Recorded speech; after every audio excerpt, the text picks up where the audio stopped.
Dharmadas neighbour வீட்ல driver வேலை வேணும்னு பார்த்திருப்பாரு. அதனால அந்த வேலை வாங்கணும்னு சொல்லிட்டு இருக்காரு. ஆனா இவங்களோட இலங்கை தமிழை வச்சு இவங்க ஸ்ரீலங்கால இருந்து வந்திருக்கிறத கண்டுபிடிச்சிருவாங்க. அதனால பேசுறதை கம்மி பண்ணிக்கோன்னு பிரகாஷ் சொல்றாரு. டிரைவர் வேலை கேட்டு வந்திருக்காங்க. அவரும் இப்ப இவரை பத்தி விசாரிக்கிறாரு. காஃபி பேப்பர் கப்ல குடுக்குறாங்க. அதனால இவர் கோவப்பட்டு எல்லாருக்குமே என்ன கப்ல குடிப்பியோ அதே கப்ல இவங்களுக்கும் கொடுன்னு சொல்றாரு. இதை வச்சு இவர் ரொம்ப நல்லவர்னு புரிஞ்சுக்கிறாங்க. இப்ப தர்மதாஸுக்கும் டிரைவர் வேலையை கொடுத்துறாரு. தர்மதாஸோட இன்னொரு நெய்பர் ஒரு வயசான கப்பலா இருப்பாங்க. இவங்க 2 பேரும் வீட்டை எதிர்த்து கல்யாணம் பண்ணிக்கிட்டதால வயசாகி கூட இவங்க குடும்பத்தோட இன்னும் சேராம தான் இருக்காங்க. ஒருத்தருக்கு ஒருத்தர் துணையா இருப்பாங்க. இந்த பெரியவர் யார்கிட்டயுமே பேச்சுவார்த்தை வச்சுக்க மாட்டாரு. ஆனா வசந்தி மட்டும் அந்த அம்மா கிட்ட நல்லா பேசுறாங்க. இப்ப அவங்களுக்கு உடம்பு சரியில்லைன்னு சாப்பாடு எடுத்துட்டு வராங்க. அப்பதான் இவரு இவங்களை பத்தி அவங்க கிட்ட சொல்றாங்க. இப்ப அவருமே வசந்தி கிட்ட நல்லா பேச ஆரம்பிக்கிறாரு. தர்மதாஸ் முதலாளி இம்ப்ரெஸ் பண்ணணும்னு முதலாளி பாட்டுகள்லாம் போட்டுட்டு இருக்காரு. ஆனா இதை கேட்டு அவர் கொஞ்சம் டென்ஷன் தான் ஆகிறாரு. டெய்லியுமே முதலாளிக்கான பாட்டா போட்டுட்டு இருக்காரு.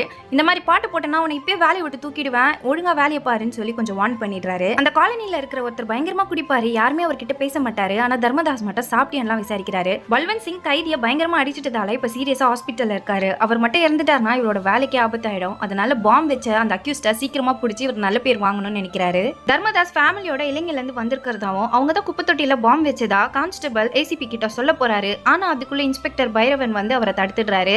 பைரவனோ தர்மதாஸோட குடும்பம் கண்டிப்பா இதை பண்ணிருக்காது, அவங்கள பார்த்தாலே இன்னசென்ட் மாதிரி இருக்கு, அதனால பல்வந்த் சிங் கிட்ட சொல்லி இந்த பிரச்சனையை பெருசாக்காதீங்கன்னு சொல்லிடுறாரு. ஹவுஸ் ஓனரோட பொண்ணோட பாய் ஃப்ரெண்ட் நைட் யாருக்கும் தெரியாம வீட்டுக்கு வந்திருப்பான். தர்மதாஸோட பெரிய பையனோ திருடன் நினைச்சு பிடிச்சு வச்சிருக்கான். போலீஸ் வீட்டுக்கே திருடனானு ஹவுஸ் ஓனர் இப்ப விசாரிக்கிறாரு. பார்த்தா ஒய்ஃப்னு லாஸ்டா கால் பண்ணிருப்பாரு. இப்ப ஒய்ஃப் கால் பண்றாங்க. பொண்ணோ நமக்கு தான் போன் வருமோன்னு பயப்படுறாங்க. ஆனா வேற ஒரு பொண்ணு எடுத்து பேசுறாங்க. அப்பதான் இவனுக்கு ஆல்ரெடி கல்யாணம் ஆயிருக்கு. ஹவுஸ் ஓனரோட பொண்ணை ஏமாத்துறான்ற விஷயம் அவங்களுக்கு தெரிய வருது. இப்ப கோவப்பட்டு அவனை அங்கேயே அடிச்சுட்டு இதோட பிரேக்கப் பண்ணிக்கலாம்னு சொல்லிட்டு போயிடுறாங்க.